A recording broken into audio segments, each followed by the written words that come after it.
Now, since we are able to upload all the data into the database using chunking and queue, but what if I go to the sales controller, and here you can see we are creating a chunk and then creating a new file, new CSV file, putting the data into that, and then one more time we are reading the file, and after reading we are just deleting the file. So isn't it like we don't need this file? So first remove this return. So actually we don't need the file system, like we don't need the intermediate chunking of file, but we need the chunking of data. So we are going to remove the file creation part. Here we don't have the file, so we are not going to loop over the files, and we are just having the big data, which is this one, and then we are chunking it with 1,000, then looping through each of the chunk, which we are calling as individual chunk. Then first let's see what we are getting when we say it is a chunk. Okay, so here we are. Let's upload the file, and it's a very big array. We need individual array. So here we are. We can apply this str get CSV not on any file but on this chunk data we have, and then return the data. Let's see what we are getting this time. Reload, and yes, we are getting individual items for arrays, or individual arrays for items. Yeah.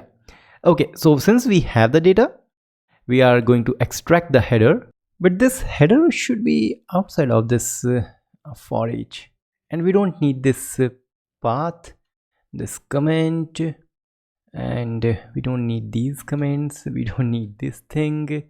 So this is now cleaned. Okay, so we are having this header array outside of the for each loop, and when we are getting the first one, then we are setting the header value, and then we are passing each time for the sales CSV process. Okay, so we have all the chunks, we are dispatching the job, and let's try this. And everything is cleared inside the database. You can see nothing is there, and the queue worker is running. I can go and choose a new file one more time, and this time if I click on upload, it's quickly going to say stored, and we are having the processes. We are processing. We have 52 jobs, and sales table is filling slowly. This is amazing because we have now get rid of the creating a new file. Everything is inside the you can say queue job. But as I told you, we don't have any information about the success or any failure. So what if somehow at some time this any job just fails? So what happened at that time?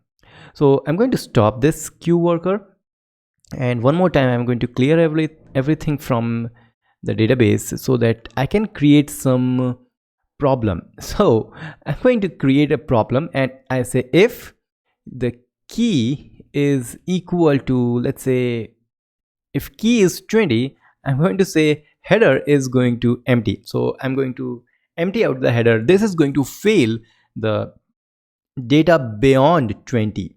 So let's try one more time. We have queue worker started.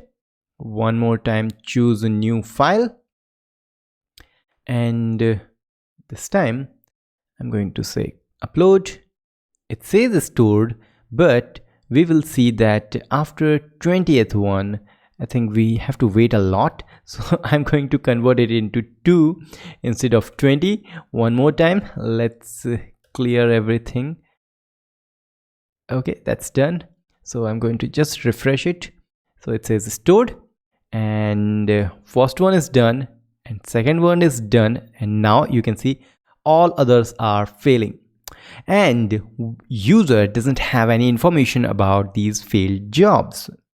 So what we can do and what we can tell to the user, we have a limited amount of data into the database. Failed jobs are there. Obviously these are failing, so even if we retry, it's not going to get success.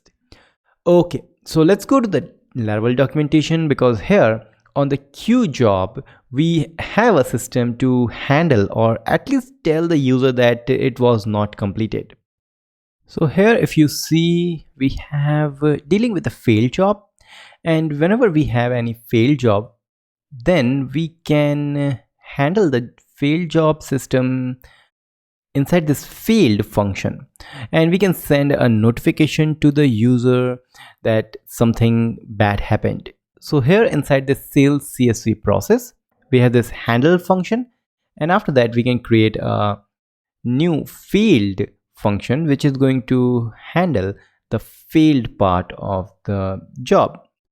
But I'm not going to show you the exact process of sending email. You better know these things. It's a Laravel, everything is easy.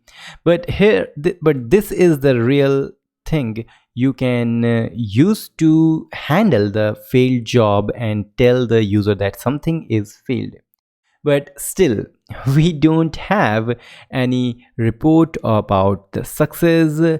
After everything is success, then what we have to do after, while we are uploading the data, there is no progress, how much is done and how much time is remaining, these kind of things. So let's do this really.